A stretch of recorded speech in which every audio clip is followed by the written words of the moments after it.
Hello guys, welcome to G S edu hub. आज के इस लेक्चर में हम लाइट रिफ्लेक्शन एंड रिफ्रैक्शन का पार्ट 2 देखेंगे, जिसमें क्लास 10th एनसीईआरटी में रिफ्रैक्शन का पार्ट जो दिया हुआ है उसको आज इस लेक्चर में हम डिस्कस करेंगे। अगर आप चैनल पे नए हैं तो चैनल को सब्सक्राइब करके बेल आइकन को ज़रूर प्रेस करें ताकि हर नोटिफिकेशन, हर वीडियोज़ की आपके पास सबसे पहले पहुँचे। चलिए शुरू करते हैं लेक्चर को। पार्ट 1 में हमने रिफ्लेक्शन से रिलेटेड जितनी भी फिनोमेनाज हैं वो सारी डिस्कस कर रखी हैं। अगर आपने अभी तक पार्ट 1 की वीडियो नहीं देखी है तो मैं उसका लिंक डिस्क्रिप्शन में दे दूंगा। सबसे पहले आप उस वीडियो को देखें, फिर इस लेक्चर 2 को आप देखें। अभी तक हमने क्या समझा कि लाइट सर स्ट्रेट लाइन में जो है ट्रेवल करती है, ठीक। मिरर और लेंसेज के बारे में हमने जाना कि कैसे वो रियल और वर्चुअल इमेजेस बनाते हैं। इनके विषय में हमने सीखा जो है कैसे वो रियल एंड वर्चुअल इमेजेस बनाते हैं, कैसे कैसे पोजीशंस पे रहते हैं तो कैसे इमेजेस फॉर्म होते हैं सर, ये हमने सीख लिया। उसके बाद सर कैसे लॉज ऑफ रिफ्लेक्शन होते थे और कैसे वो गवर्न करते थे बाकी इमेज फॉर्मेशन को, वो भी हमने सीखा है। कार्टेशियन कन्वेंशन मैंने सिखाया आपको कि साइन कन्वेंशन कैसे रहेगा। मिरर फार्मूला आपने देखा और उसके फोकल लेंथ, ऑब्जेक्ट डिस्टेंस और इमेज डिस्टेंस के बीच में रिलेशनशिप देखा। स्फेरिकल मिरर होता क्या है और उसमें डिफरेंट टर्म्स क्या होते हैं, ये सारी चीज़ें आप डिस्कस कर चुके हैं सर। मैग्नीफिकेशन कैसे प्रोड्यूस होता है और मैग्नीफिकेशन होता क्या है हर केस में, वो सारी चीज़ें आपने देख लिया है। अब इस लेक्चर में हम इसके आगे की चीज़ों को शुरू करेंगे, जो कि है आपके पास रिफ्रैक्शन ऑफ लाइट। अच्छा, अभी तक हम जब तक जानते थे सर, हमको यही लगता था ना कि लाइट हमेशा स्ट्रेट लाइन में ट्रेवल करती है अगर किसी ट्रांसपेरेंट मीडियम में वो ट्रेवल कर रही है। बट क्या अभी तक हमने कभी ये सोचा था कि अगर लाइट किसी एक ट्रांसपेरेंट मीडियम से दूसरे मीडियम में जाएगी तो भी क्या वो स्ट्रेट लाइन में ही ट्रेवल करेगी या अपने डायरेक्शन को बदलेगी? इसी फिनोमेना को सर आज हम इस रिफ्रैक्शन के टॉपिक में समझेंगे। आइए देखते हैं, what is refraction of light. It appears that when traveling obliquely from one medium to another, the direction of propagation of light in second medium changes. This phenomenon is known as refraction of light. कहता क्या है sir कि अगर किसी angle पे light रे किसी एक मीडियम से किसी दूसरे मीडियम में जा रही है तो जो उसका डायरेक्शन था प्रोपोगेट होने का, वो सेकंड मीडियम में जाते जाते कुछ बदल जाता है सर। इसी फिनोमेना को हम रिफ्रैक्शन कहते हैं। अच्छा, फॉर एग्जांपल मैं अगर यहाँ पे थोड़ा सा स्पेस बना सकूँ तो देखिए आप ध्यान से, लेट मी अरेंज इट। हाँ, नाउ लेट अस सी। देखिए ध्यान से, अगर यहाँ मैं देखता हूँ सर, ये मीडियम 1 रहा मेरे लिए, मीडियम 1, ठीक। और ये क्या रहा सर, मीडियम 2। अब लाइट रे अगर यहाँ से ऐसे किसी एंगल पे आ रही है तो उसको ऐसे सीधे चले जाना चाहिए था, this must be the path. लेकिन होता क्या है, वो कुछ अपने डायरेक्शन को चेंज कर लेती है, ठीक। इसी डायरेक्शन के चेंज होने के फिनोमेना को क्या कहते हैं सर, हम रिफ्रैक्शन कहते हैं। रिफ्रैक्शन आता समझ में? हम इसको और डीपली समझेंगे। देखिए, अगर हम किसी रेक्टेंगुलर ग्लास स्लैब से इस रिफ्रैक्शन के फिनोमेना को समझना चाहें तो कुछ इस प्रकार से समझेंगे। देखिए कैसे, मैंने मान लिया लाइट रे सर यहाँ से आ रही है, इस रेक्टेंगुलर ग्लास स्लैब पे पड़ रही है। इस लाइट रे को कुछ इस हिसाब से प्रोपोगेट होते हुए सीधे चला जाना चाहिए था, क्योंकि हमको पता था कि स्ट्रेट लाइन पे जाती है। आ रहा समझ में? हमको तो ये पता था कि स्ट्रेट लाइन पे जाती है, बट हुआ क्या, वो यहाँ इस पॉइंट ऑफ इंसिडेंस पे आते ही कुछ ना कुछ अपने पाथ से डेविएट हो गई, ठीक, और यहाँ तक आई। अब ये मीडियम, मैं अगर मान लीजिए इसको मीडियम 1 मान लेता हूँ, इसको मीडियम 2 मान लेता हूँ, and again it is back in medium 1। पहली बार क्या होता है, लाइट रे मीडियम 1 से मीडियम 2 में जा रही है, और दूसरी बार क्या होगा सर, मीडियम 2 से मीडियम 1 में जा रही है। दोनों फिनोमेना को बड़े ध्यान से समझिएगा। जब एयर से ग्लास में लाइट रे आ रही है, इसका मतलब एयर तो लेस डेंसर है, ग्लास इज मोर डेंसर। तो जब लेस डेंसर से मोर डेंसर की तरफ लाइट रे आ रही है तो ये जो नॉर्मल है सर, उसकी तरफ ही लाइट रे बेंड हो रही है। बेंड होकर के अपने पाथ से कुछ प्रोपोगेट हुई, कुछ डेविएट हुई और यहाँ तक आई। अब यहाँ से ग्लास से एयर में जब जा रही है तो ये नॉर्मल से अवे की तरफ जा रही है, नॉर्मल से अवे की तरफ जा रही है, और अपने पाथ से कुछ ना कुछ ये डेविएट हो चुकी है, कुछ ऐसे ये वाला पार्ट ये शिफ्ट हो चुका है सर, ठीक ना। ये रिफ्रैक्शन का फिनोमेना था सर। क्या था, अगर ये मान लेते हैं कि लेस डेंसर है, ये रेयरर मीडियम है और ये क्या है, डेंसर मीडियम। यहाँ पे अगर नॉर्मल बना के हम फिर लाइट को इंसिडेंस कराते हैं तो ये नॉर्मल की तरफ ही प्रोपोगेट करेगी, ऐसे जाना चाहिए था। तो इसको क्या होगा, हम ऐसे याद भी कर सकते हैं, ये आर डी, आर से डी की तरफ जा रही है ना, आर डी, आर से डी की तरफ जा रही है। मोस्ट प्रोबेबली सबने आर डी शर्मा सर की बुक सुनी होगी, तो हम सभी स्टूडेंट्स को आर डी शर्मा सर की बुक की तरफ ज़्यादा अट्रैक्टेड रहना चाहिए, इसीलिए आर डी शर्मा मतलब नॉर्मल की तरफ ही आ रही है। आर डी शर्मा में जब भी होगा तो ये आप इनकी तरफ ही झुकेंगे, नॉर्मल की तरफ ही झुकेंगे, ठीक ठीक ना। और इसका जस्ट अपोजिट केस क्या होगा सर, इसको क्या समझेंगे हम, इसके जस्ट अपोजिट केस को ऐसे समझेंगे सर, डी आर, डी से आर की तरफ जा रही है, मतलब कि अगर ये मैं चेंज कर देता हूँ मेरे सर, इसको ध्यान से समझना आप, अगर मैं ये डेंसर कर देता हूँ, इसको रेयर कर देता हूँ, then the phenomena will completely change itself. देखिए कैसे, ये नॉर्मल था, तो अब ये कुछ इस प्रकार से जाएगी, ये नॉर्मल से दूर भागेगी, क्योंकि हम सब डॉक्टर से दूर भागना चाहते हैं सर। ऐसे याद कर लीजिएगा कि अगर डी आर, इसका मतलब कि हम इससे दूर भागना चाहेंगे। मुझे लगता है आपको ये कंसेप्ट अच्छे से क्लियर हो गया होगा। अच्छा, अब इस चीज़ को समझते हैं, इस चीज़ को समझते हैं। कुछ laws of refraction of light भी हैं, उनको आज देखा जाएगा, ठीक ना। और आज कोशिश करेंगे कि इसी लेक्चर में इस पूरे कंप्लीट चैप्टर को बाइंड अप कर दें। लेक्चर के एंड में कुछ इंपॉर्टेंट चीज़ें भी हैं आपके लिए, तो लास्ट तक बने रहें। और अभी तक अगर चैनल को सब्सक्राइब नहीं किया है तो प्लीज़ सब्सक्राइब करके बेल आइकन को जरूर प्रेस करें। चलिए देखते हैं। सबसे पहला लॉ ऑफ रिफ्रैक्शन क्या कहता है sir, the incident ray, the refracted ray and the normal to the interface of two transparent media at the point of incidence all lies in the same plane। आप पिछले वाले law of reflection में पढ़े थे, the incident ray, the reflected ray and the normal at the point of incidence lies on the same plane. यहाँ पे क्या हुआ sir, and the normal to the interface of two transparent media at the point of incidence lie at the same plane. मैं आपको समझाने की कोशिश करता हूँ, आशा करता हूँ आप भी अपनी तरफ से पूरी मदद करेंगे समझने में। देखिए क्या इसको समझना है, कैसे समझेंगे, कुछ इस प्रकार से समझेंगे सर। देखिए, आशा करता हूँ थोड़ी सी स्पेस बना पाऊँ। चलिए अब कोशिश करते हैं। ये देखिए, माइट भी केपेबल हूँ बनाने का। देखो कैसे मैं क्या करता हूँ सर, कुछ इस प्रकार से डायग्राम को देखते हैं। अगर यहाँ से कोई इंसिडेंट रे आ रही थी, ठीक, मैंने यहाँ पे इस सरफेस को नॉर्मल बनाया, यहाँ से ये कुछ रिफ्रैक्ट हो गई, ये क्या हुई इंसिडेंट रे, ये क्या हुई रिफ्रैक्टेड रे। क्या हुई सर, रिफ्रैक्टेड रे। किस पॉइंट पे, ये पॉइंट ऑफ इंसिडेंस है। लेकिन सर यहाँ पे एक खास टर्म जुड़ रहा था, interface of two transparent media of point of at the point of incidence. Interface of two transparent media क्या है सर, समझिएगा बड़े ध्यान से। ये जो सेपरेशन लेयर है ना सर, ये वाली, यही है मीडिया 1 और मीडिया 2 के बीच में एक इंटरफेस, और इसी पे पॉइंट ऑफ इंसिडेंस है। यहीं पे इंसिडेंट रे भी मिल रही है, यहीं से रिफ्लेक्टेड रे भी जा रही है, और इसी को कहते हैं फर्स्ट लॉ ऑफ रिफ्रैक्शन। आशा करता हूँ समझ में आया होगा आपको, ठीक है। सेकेंड लॉ पे आते हैं, सेकेंड लॉ को समझते हैं। सेकेंड लॉ क्या कहता है सर, सेकेंड लॉ कहता है the ratio of sine of angle of incidence to the sine of angle of refraction is constant for light of given colour and for the given pair of media. This is known as Snell's law of refraction. बड़े ध्यान से समझिएगा, थोड़ा सा और हल्का सा बस मैं कोशिश करता हूँ कि इसको शिफ्ट कर देता हूँ। चलिए अब बहुत क्लियरली समझ में आएगा। देखिए कैसे, अब मैं डायग्राम को बहुत प्रॉपर वे में बनाता हूँ और आप बहुत फोकस के साथ देखिएगा। ये मैंने इंसिडेंस लिया, ठीक, मैं एकदम क्रिस्टल क्लियर कंसेप्ट देना चाहता हूँ। यहाँ पे आप नॉर्मल रखते हो मान लेते हैं, और यहाँ से आपका ये रिफ्रैक्टेड रे हुआ, मैंने यहाँ लिख भी दिया, ये इंसिडेंट रे है, ये क्या है रिफ्रैक्टेड रे, ये नॉर्मल है। ये क्या हो जाएगा सर, एंगल ऑफ इंसिडेंस, और ये क्या हो गया, एंगल ऑफ रिफ्रैक्शन। क्या कहते हैं, the ratio of sine of angle of incidence to the sine of angle of refraction is constant. तो ratio of sine of angle of incidence, तो sine of angle of incidence is this sine i, and sine of angle of refraction is sine r. ये हमेशा क्या होगा sir, constant होगा।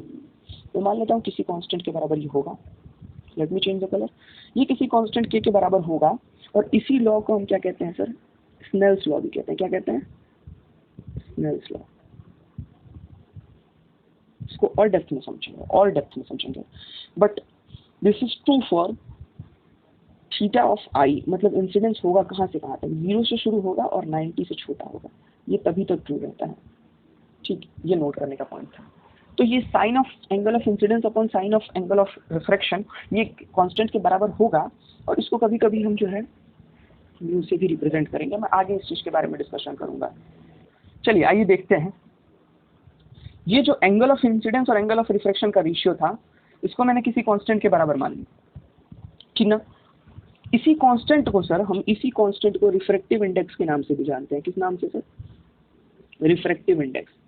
Refractive index हम mu से भी रिप्रेजेंट करेंगे इसको, इसके नाम से भी हम इसको जानते हैं। आइए समझते हैं रिफ्रैक्टिव इंडेक्स के बारे में। होता क्या है सर, किसी एक मीडियम से, मीडियम 1 से मीडियम 2 की तरफ अगर लाइट जा रही है, ठीक ना, तो वो कुछ ना कुछ डेविएट होती है नॉर्मल की तरफ या नॉर्मल से अवे। ये दो ही केस होंगे, या तो नॉर्मल की तरफ या नॉर्मल से अवे। तो जितना ज्यादा डेविएशन करा सकता है वो मीडियम में चेंज, वो सर उतना ज्यादा रिफ्रैक्टिव इंडेक्स को रखेगा। आइए समझते हैं। You have already studied that a light ray that travels obliquely from one transparent medium into another will change its direction in the second medium. ये तो हमें समझ में आता है सर कि वो अपने डायरेक्शन को जो है चेंज करेगी सेकंड मीडियम में, ठीक। होगा क्या? The extent of change of direction that takes place in given pair of media may be expressed in the terms of refractive index। और यही कांस्टेंट को हम जो है रिफ्रैक्टिव इंडेक्स कहने लगेंगे। कैसे? जितना ज्यादा डायरेक्शन का चेंज करा सकता है वो मीडिया, वो गिवन पेयर ऑफ मीडिया, उतना ज्यादा उसका रिफ्रैक्टिव इंडेक्स होगा। चलिए अब देखते हैं। Refractive index can be linked to an important physical quantity, the relative speed of propagation of light in different media. ये समझने की बात थी सर। हुआ क्या, अब रिफ्रैक्टिव इंडेक्स मैंने म्यू से रिप्रेजेंट कर दिया। लेट मी चेंज, ठीक, मैंने रिफ्रैक्टिव इंडेक्स को म्यू से रिप्रेजेंट कर दिया। इस म्यू को हम एक और इंपॉर्टेंट फिजिकल क्वांटिटी से लिंक कर सकते हैं। किससे लिंक कर सकते हैं वो समझिएगा, वो समझिएगा sir. Let me make some space, ध्यान से देखिए। हम इस म्यू को speed of light in different media में लिंक करेंगे। कैसे? ये मीडियम 1 था मेरे पास, ये मीडियम 2 था। मैं क्या कहता हूँ, इस मीडिया में लाइट रे का स्पीड कुछ था, इस मीडियम में लाइट रे का स्पीड कुछ था। थोड़ा सा चेंज कर देते हैं इसको ना। इस मीडियम में लाइट रे का स्पीड कुछ था, तो ये नॉर्मल हमारे पास समझने के लिए समझेगा। तो इस पे अगर मान लेते हैं हम स्पीड था S1 या फिर V1, और इसमें स्पीड था V2, ये मान लिया मैंने, V1 और V2 मैंने स्पीड मान लिया। तो रिफ्रैक्टिव इंडेक्स को हम ये relative speed of propagation of दोनों मीडियम के टर्म्स में भी रिप्रेजेंट करने लगेंगे, ठीक ना। अच्छा ये समझते होंगे आप कि लाइट की स्पीड कितनी होती है? 3 × 10⁸ मीटर पर second. Light travels fastest in vacuum. सबसे ज़्यादा तेज स्पीड किस में होती है? वैक्यूम में। इसको सी से भी रिप्रेजेंट करते हैं, ठीक ना, इसको सी से रिप्रेजेंट करते हैं। कहीं सी लिखा होगा तो आप 3 × 10⁸ मीटर पर सेकेंड अपने आप समझ जाएंगे, ठीक। तो अगर अब हम इन लाइट रे के स्पीड का कंपैरिजन करते हैं, तो वैल्यू ऑफ रिफ्रैक्टिव इंडेक्स जो गिवन पेयर ऑफ मीडिया था उनको उनके स्पीड ऑफ लाइट के रिस्पेक्ट में भी लिखने लगेंगे। कैसे लिखेंगे आइए देखते हैं। अगर हम कंसीडर कर लें कि अगर एक मीडियम 1 से मीडियम 2 तक लाइट रे ट्रेवल कर रही है, ठीक ना, V1 स्पीड से मीडियम 1 में और V2 स्पीड से मीडियम 2 में, हम जैसे मान रखे थे, ठीक। The refractive index of medium 2 with respect to 1, जैसे मान लीजिए यहाँ पे मीडियम 2 था, यहाँ मीडियम 1 था, तो रिफ्रैक्टिव इंडेक्स किसका? 2 का। रिफ्रैक्टिव इंडेक्स किसका? 2 का। किसके रिस्पेक्ट में? 1 के रिस्पेक्ट में। इसको ऐसे रिप्रेजेंट करते हैं, ठीक। हम रिफ्रैक्टिव इंडेक्स को म्यू या फिर एन से भी रिप्रेजेंट करते हैं, मीटा। चलिए तो मैं लिखता हूँ refractive index of 2 with respect to 1, तो ऐसे लिखूंगा। ये समझ में आता है? तो refractive index of 2 with respect to 1 कैसे दिया जाएगा, इसको ध्यान से समझिएगा, कुछ इस फॉर्मूले से समझिएगा बात को। Refractive index of 2 with respect to 1 will be given by speed of light in medium 1 upon speed of light in medium 2। आता है समझ में? आ रहा है समझ में ये? इसके बाद अगर ये समझ में आया हो तो आपको इसका नेक्स्ट कंसेप्ट भी समझ में आएगा। इसी प्रकार से अगर refractive index of medium 1 with respect to 2 पूछ दिया जाए, आप कहोगे सर जिसका रिफ्रैक्टिव इंडेक्स पूछा जा रहा है, ठीक, refractive index of medium 1 with respect to refractive index of medium 2, it will be given by speed of light in medium 2 upon speed of light in medium 1। चलिए अगर यहाँ तक बातें समझ में आ रही हूँ आ रही हो, और अगर हम वैक्यूम से किसी एक मीडियम का अगर रिफ्रैक्टिव इंडेक्स कैलकुलेट करने लगे, जिसको हम एब्सोल्यूट रिफ्रैक्टिव इंडेक्स भी कहते हैं, अगर वैक्यूम से कंपैरिजन हो जाएगा तो एब्सोल्यूट क्वांटिटी से कंपैरिजन, इसलिए मैं इसको एब्सोल्यूट रिफ्रैक्टिव इंडेक्स भी कहना पसंद करूंगा। इसको मैं कैसे रिप्रेजेंट करूंगा सर, उस मीडियम में जितना स्पीड है उस लाइट रे का, और जितना ऐसे स्पीड ऑफ एयर होता है, तो ऐसे स्पीड ऑफ एयर कितना होता है, सी वैल्यू बता चुका हूँ, 3 × 10⁸ मीटर पर सेकेंड, ठीक। और ये आपको पता लगाना होगा उस मीडियम से कितनी वेलोसिटी है, तो वहाँ कहेंगे रिफ्रैक्टिव इंडेक्स ऑफ मीडियम, इसको एब्सोल्यूट रिफ्रैक्टिव इंडेक्स भी कहेंगे, that will be given by speed of light upon velocity of light रे इन दैट मीडियम। अगर ये समझ में आता हो, यहाँ तक अगर चीज़ें क्लियर हों आपको, तो एक बार थम्स अप करके ज़रूर बताइएगा वीडियो में कि हाँ सर ये सारी चीज़ें बहुत अच्छे से क्लियर हो गई हैं। अच्छा, अब समझते हैं कि किस प्रकार से हम जो है एंगल ऑफ इंसिडेंस और एंगल ऑफ रिफ्रैक्शन को समझेंगे। जैसे ये लाइट रे हमारे पास आ रही थी, यहाँ पे एयर था, इसका मतलब ये रेयरर मीडियम होगा, ये ग्लास था, इसका मतलब कि ये डेंसर मीडियम होगा। जैसा कि मैंने आपको ट्रिक से समझाया था, रेयर से डेंसर मतलब आर डी शर्मा की तरफ जाना चाहिए, तभी ना हमारा ग्रोथ होगा सर। अच्छे लोगों के पास जाएंगे तो ग्रोथ होगा, तो आर डी शर्मा की तरफ जाना चाहते हैं, इसका मतलब नॉर्मल की तरफ। ये नॉर्मल था मेरे पास, नॉर्मल की तरफ आएंगे। और इसका अपोजिट ट्रिक क्या बताते सर, डी आर, डेंसर से रेयर अगर जाता, डेंसर से रेयर अगर जाता, तो आप क्या कहते हैं सर, डॉक्टर से दूर जाना चाहिए, मतलब स्वस्थ रहिए, डॉक्टर से दूर, तो क्या करेंगे सर, ये केस आ रहा है समझ में। चलिए, ये अगर समझ में आया तो एब्सोल्यूट रिफ्रैक्टिव इंडेक्स भी जैसे अभी मैंने बताया कि क्या होता है सर, रिफ्रैक्टिव इंडेक्स ही होता है, बस हम सी से कंपैरिजन कर देंगे वेलोसिटी ऑफ दैट मीडियम। चलिए, आपके पास कुछ मटेरियल्स दिए हुए हैं, उसका रिफ्रैक्टिव इंडेक्स भी दिया हुआ है, ठीक ना, और उसका मीडियम दिया हुआ है मटेरियल का, और फिर इसका रिफ्रैक्टिव इंडेक्स दिया हुआ है इस टेबल में कंप्लीट, ठीक। इसको आप एक बार रीड आउट कर लेंगे। जैसे एयर का रिफ्रैक्टिव इंडेक्स है 1.0003, ठीक, रॉक सॉल्ट का है 1.54, रूबी का है 1.71, डायमंड का 2.42 सॉरी, इसी तरह से बेंजीन का 1.50, क्राउन ग्लास का 1.52। अच्छा, आप पूछोगे सर ये सारी चीज़ें, ये डाटा जो है हमको याद ही करना है, तो नहीं, अगर आप रिमाइंड रखोगे इसको अपने माइंड में तो ये बहुत ज़्यादा अच्छा है। बट आप जैसे एयर का देख लो, आइस का देख सकते हो, वाटर का देख सकते हो, ठीक, बेंजीन का देख सकते हो, क्राउन ग्लास का देख सकते हो। इधर अगर आपको याद रखना है तो डायमंड का रख सकते हो, and this rock salt, it is more than enough, ठीक, मैंने बता दिया। अच्छा, आप समझो, डेंसिटी का टर्म आपने सुना था क्या कभी, डेंसिटी, डेंसिटी होता क्या है सर, हम जानते थे जैसे मास और वॉल्यूम के रेशियो को हम किससे रिप्रेजेंट करते थे सर, डेंसिटी से। ऑप्टिकली डेंसर मीडियम क्या होता है सर, ऑप्टिकली डेंसर मीडियम और ऑप्टिकली रेयरर मीडियम क्या होता है। जिस मीडियम में, जैसे मान लीजिए ये मेरे पास एक मीडियम, और इसमें से मैं ये देखिए ये वाली लाइट रे गुजारना चाहता हूँ, ये गई, तो इस लाइट रे को जितना कठिनाई होती है सर, जितना इसके लिए टफनेस बढ़ता है, वो मीडियम उतना ही ज़्यादा ऑप्टिकली डेंसर होता है, और जितनी आसानी से लाइट रे जाती है ये मीडियम उतना ही ज़्यादा ऑप्टिकली रेयरर होता है। सबसे आसान भाषा में ये समझाया मैंने आपको, आशा करता हूँ पसंद आ रहा होगा। चलिए, अब हम रिफ्रैक्शन बाय स्फेरिकल लेंसेज देखेंगे। जैसे रिफ्लेक्शन देखा था मैंने, वैसे अब रिफ्रैक्शन देखेंगे स्फेरिकल लेंसेज से। सारे नियम वही पिछले रहेंगे, वहाँ पे जो भी नियम हमने पढ़ा था सेम सारे नियम वही रहेंगे। आपको बस ये समझना होगा सर कि कुछ टर्मिनोलॉजीज बस बदलेंगी। क्या होगा सर, जैसे वहाँ पे late me make the space brother, समझिए बात को, मैंने वहाँ पे क्या समझाया था आपको। For example this is a mirror, पीछे से पॉलिश कर दिया, कौन सा मिरर हुआ सर, ट्रिक भी बता रखा है उस वीडियो में, जाकर के आप चेक करना। तो हमको क्या मिलता था सर, पहले एक फोकस मिलेगा, और फोकस के जस्ट डबल डिस्टेंस पे क्या मिलेगा, सेंटर ऑफ कर्वेचर। उसके बाद इधर कहीं भी हम ऑब्जेक्ट रख सकते हैं, और इधर भी इमेजेस का फॉर्मेशन हो सकता है, एक केस में होता है। इस पॉइंट को क्या कहते थे हम, पोल कहना पसंद करते थे। कुछ टर्मिनोलॉजीज इधर बदल जाएंगी सर, इसमें कुछ टर्मिनोलॉजीज इसमें बदल जाएंगी, बाकी सारे रूल्स सेम होंगे। उन टर्मिनोलॉजीज को समझिएगा। यहाँ पे तो F1 रहेगा सर, अगर ये एक मिनट, मैं इसको लेंस बना दिया, आप नहीं राजी हो ना, रुक जाओ, आई कैन मेक, देखो बना दिया ना मैंने लेंस। अब कहीं यहाँ पे, अब इसको पोल कहना नहीं पसंद करूंगा मैं ना, बिल्कुल नहीं, हट जाओ। मैं इसको क्या कहूँगा sir, optical centre, optical centre कहूँगा। और यहाँ पे ये जो फर्स्ट हमको मिल रहा था उसको हम F1 कहना पसंद करेंगे, सेकंड वाले को F2। ठीक, उसी प्रकार से F1 F2 हर जगह आपको मिलते चले जाएंगे। ठीक, और अगर ये F2 की वैल्यू देखूंगा मैं तो ये 2 टाइम्स F1 होती है, तो इसलिए मैं डायरेक्टली एक स्टेप कम करके आपको समझा देता हूँ, ये डबल ऑफ F1 हो जाएगा।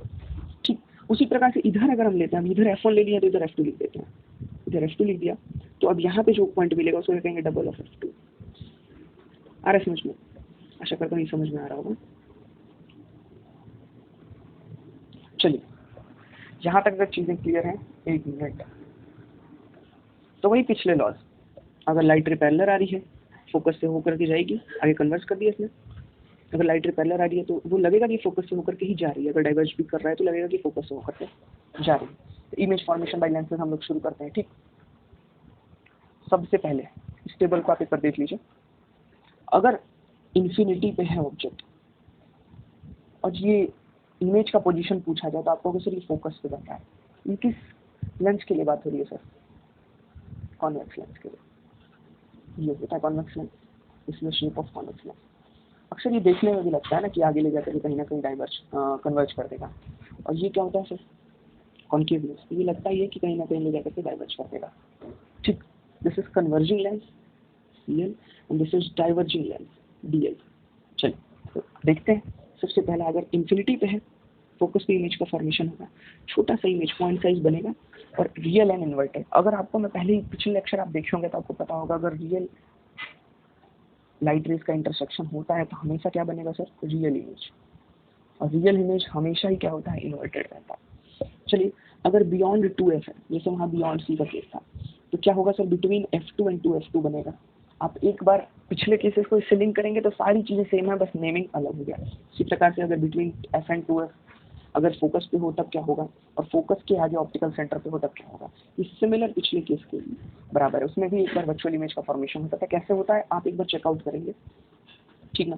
और आप अगर यही कॉन्केव लेंस की बात करेंगे तो जैसे उसमें भी हम जब चेंज किए थे लेंस मिरर को तो बस 2 ही इमेज मिलते थे। क्या एक बार इन्फिनिटी पे रख के देखते थे तो फोकस में मिल जाता था, और एक बार कहीं भी रख देते थे इन्फिनिटी और इसके बीच में, तो एक ही जगह मिलता था। कहाँ सर? फोकस और ऑप्टिकल सेंटर के बीच में। थोड़ा सा छोटा रहता था ये इमेज। और ये दोनों इमेजेस कैसे होते हैं सर? Virtual and direct. दोनों इमेजेस कैसे बनते थे? Virtual and direct. अब हम इसको रे डायग्राम के तहत भी देखेंगे, तो चलिए देखते हैं। सबसे पहला, अगर पैरेलल आ रही है रे तो क्या होगा सर? फोकस से होकर के ही जाएगी। पैरेलल आ रही है रे तो फोकस से होकर के ही जाएगी। ये कॉन्वेक्स लेंस के लिए। कॉन्केव लेंस के लिए लगेगा कि फोकस से होकर के जा रही है। ये समझ में आता हो? सेकंड लॉ, अगर फोकस से होकर के जा रही है तो वो पैरेलल ही निकलेगी। फोकस से होकर के जा रही है तो पैरेलल ही निकलेगी, और अगर इसमें लग रहा है कि फोकस से होकर के जा रही है तो पैरेलल निकल जाएगी। ये कॉन्केव के लिए हुआ और ये कॉन्वेक्स के लिए हुआ।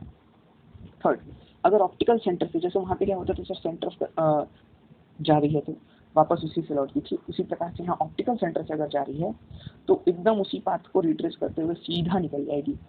ये दोनों केस में फॉलो करेगा। अगर ऑप्टिकल सेंटर तक सीधे ऐसे गई तो उसी पाथ को एकदम सेम प्रोपोगेशन के साथ निकल जाएगी। आगे सर, अब इससे इमेज फॉर्मेशन कैसे कैसे होंगे, सारे केसेस का इमेज फॉर्मेशन आपकी किताब में भी दिया हुआ है, तो चलिए एक करके डिस्कस कर लेते हैं। फर्स्ट इमेज फॉर्मेशन क्या है? अगर इनफाइनाइट सीरीज पैरेलल आ रही है फोकस पे बनाएगी इमेज, ये पॉइंट साइज होगा, रियल एंड इन्वर्टेड होगा। उसी प्रकार से सेकेंड इमेज फॉर्मेशन, ये फर्स्ट हो गया। सेकेंड देखिए, अगर इनफाइनाइट और 2f के बीच में कहीं है तो वो क्या करेगा सर? इमेज फॉर्म करेगा कहाँ पे? आगे वाले, इसके आगे वाले पार्ट में f और 2f के बीच में। ठीक, अगर बियॉन्ड C रहता था तो बिटवीन C एंड f, वही वाला केस।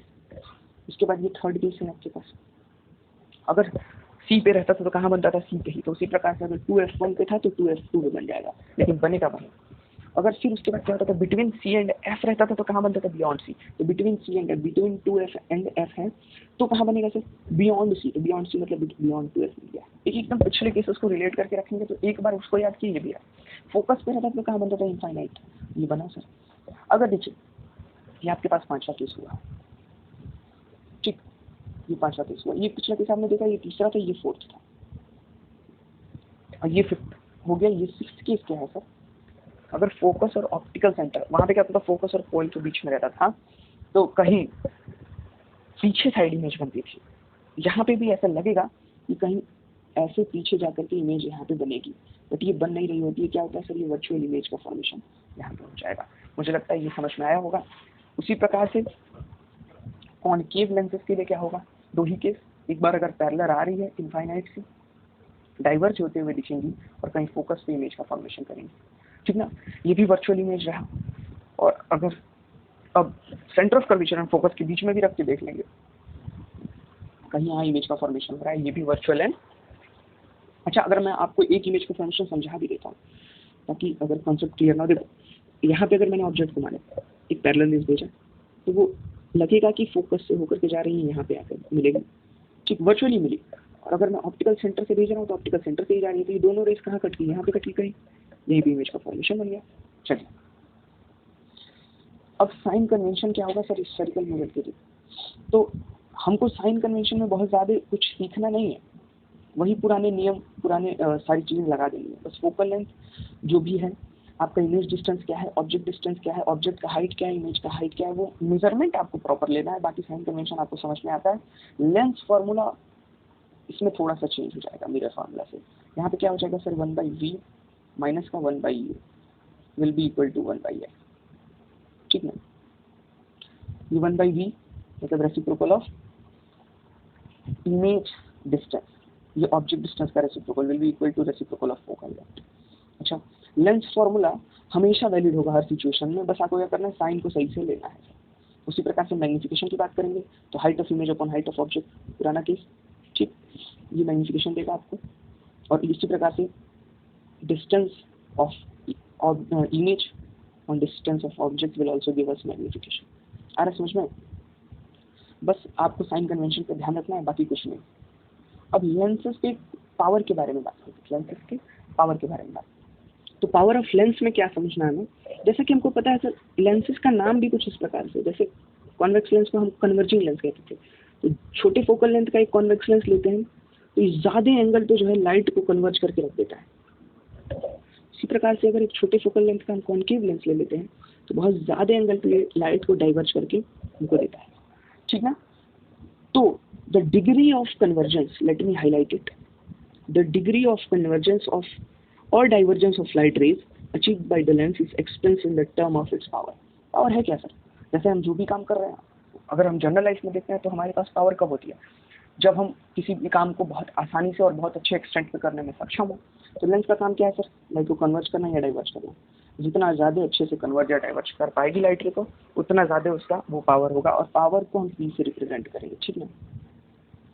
अब ये पावर को अगर मैथमेटिकली रिप्रेजेंट करना होगा तो 1 बाई फोकल लेंथ, मैंने क्या बताया अभी पीछे कि जितना ज़्यादा छोटा फोकल लेंथ होगा, फोकल लेंथ कम, फोकल लेंथ को कम करते हैं यहाँ से, पावर क्या हो जाएगा, बढ़ जाएगा। अगर फोकल लेंथ को बढ़ा देते हैं जैसे p equal to 1/f, focal length को बढ़ाएं तो पावर क्या हो जाएगा, डिक्रीज कर जाएगा। Power and focal length are inversely proportional to each other. अगर पावर को हम अगर फोकल लेंथ के टर्म्स में डिफाइन करना चाहें तो क्या कहेंगे, फोकल लेंथ को अगर सर 1 मीटर मान लेते हैं, 1 मीटर, तो पावर क्या हो जाएगा, 1 डायोप्टर, इसका यूनिट है सर डायोप्टर, ठीक है। तो 1 डायोप्टर पावर का हम जो है लेंस पा पाएंगे कब, जब 1 मीटर फोकल लेंथ का लेंस लेंगे तो, ठीक है। बाकी सर आप पावर को कैसे कंबाइन कर सकते हैं, कुछ इस प्रकार से ढेर सारी लेंसेज को लगा करके। तो अभी तक हमने इस चैप्टर में क्या सीखा ये देख लेते हैं। लाइट कैसे चलती है उसके बारे में सीखा, रिफ्लेक्शन और रिफ्रैक्शन दोनों के बारे में सीखा, मिरर फार्मूला देखा, मैग्निफिकेशन देखा। उसी प्रकार से कब अगर डेंसर से रेयर है, रेयर से डेंसर जा रहा है तो कैसे मीडियम में चेंज होने की वजह से लाइट रे अपने पाथ से डेविएट हो रही है, वैक्यूम में किस स्पीड से चलती है, रिफ्रैक्टिव इंडेक्स होता क्या है, लेंस फार्मूला क्या होता है और पावर क्या होता है। आशा करता हूँ आपको ये सारी चीज़ें समझ में आ रही होंगी। अगर चैनल पे सपोर्ट बनाए रखेंगे तो ऐसी भी वीडियोस और ढेर सारी आती रहेंगी। जीएस एडू हब आपका अपना चैनल है, इसको ज़रूर सब्सक्राइब करें सर। अपने फ्रेंड्स के साथ, अपने रिलेटिव्स के साथ, जो भी आपके पास क्लास 9th और 10th के बच्चे हैं, उनको ये ज़रूर पहुँचाएं कि सर ये कंटेंट फ्री ऑफ कॉस्ट आपको मिल रहा है। बाकी ये पार्ट 2 वीडियो कंप्लीट होती है, आप कमेंट में ज़रूर बताएं कि सर अब नेक्स्ट वीडियो किस चैप्टर की चाहिए। सारे चैप्टर्स कंप्लीट कराए जाएंगे, बट आपके हिसाब से सर, आपके जैसे रिक्वायरमेंट होगी उस हिसाब से मैं चैप्टर्स डाल दूँगा। वीडियो कैसे लगते हैं सर प्लीज़ कमेंट करके बताइएगा। अगर पसंद आएगा तो शेयर भी करिएगा सर, और चैनल को सब्सक्राइब तो तुरंत कर लीजिएगा, और एक लाइक तो सर बनता है। Thank you so much for watching the video.